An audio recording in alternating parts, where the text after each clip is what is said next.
ఎన్నికలకు ముహూర్తం దగ్గర పడుతున్న కొద్దీ రాజకీయాల్లో వేడి రాజుకుంటుంది. ఇన్ని రోజులు చిన్న చిన్న విమర్శలతో కొనసాగిన ప్రచారం ఇప్పుడు మాటల తూటాలతో హీటెక్కుతుంది.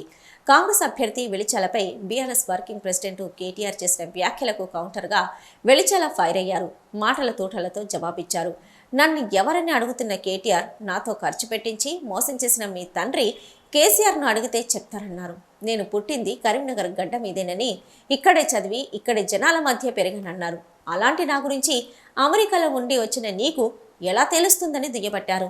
ఎన్నికల ప్రచారంలో భాగంగా కరీంనగర్, మంచిర్యాల చౌరస్తా, భగత్ నగర్ చౌరస్తా, కాశ్మీర్ గడ్డ, రైతు బజార్ ప్రాంతాల్లో వెల్చల రోడ్ షో నిర్వహించారు.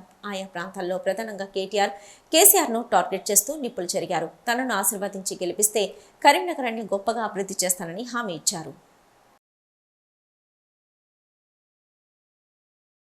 వాళ్ళు ఈకున్న షెడ్డును కూలగొట్టి సంవత్సరం నుంచి కట్టకుండా మిమ్మల్ని రోడ్డున పడేసి ఈ ఎర్రటెండకు మీరు కూర్చొని అమ్ముకునే పరిస్థితి తీసుకొచ్చినారు.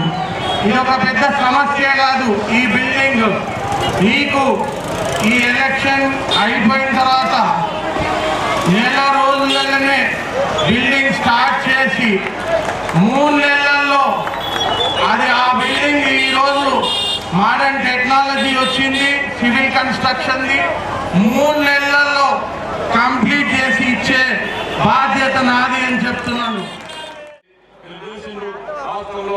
4 నెలలలోనే మహిళలకు ఉచిత బస్సు ప్రయాణం కావచ్చు, సిలిండర్ కావచ్చు 500కే, 200 యూనిట్లకు ఉచిత కరెంట్ కావచ్చు, అన్నీ చేసినాం. మీకు పెద్ద సమస్య కాదు. ఈ రైతు బజార్ మన కాంగ్రెస్ ప్రభుత్వంలో కడితే కూలగొట్టి దిమాగ్ ఉండాలి. మరి కూలగొడతాను నీడ పోగొడతాను ఎట్లా కట్టాలని ఆలోచన లేని వాళ్ళు ఉండేదాకా ప్రభుత్వంలో ఉన్నారు. కాబట్టి ఇన్ని సంక్షేమ పథకాలు చేసిన వాళ్ళకు పెద్ద పని కాదు. మరి ఎప్పుడు కడతారు, ఏం చేస్తారని మన అభ్యర్థి గారు చెప్తారు.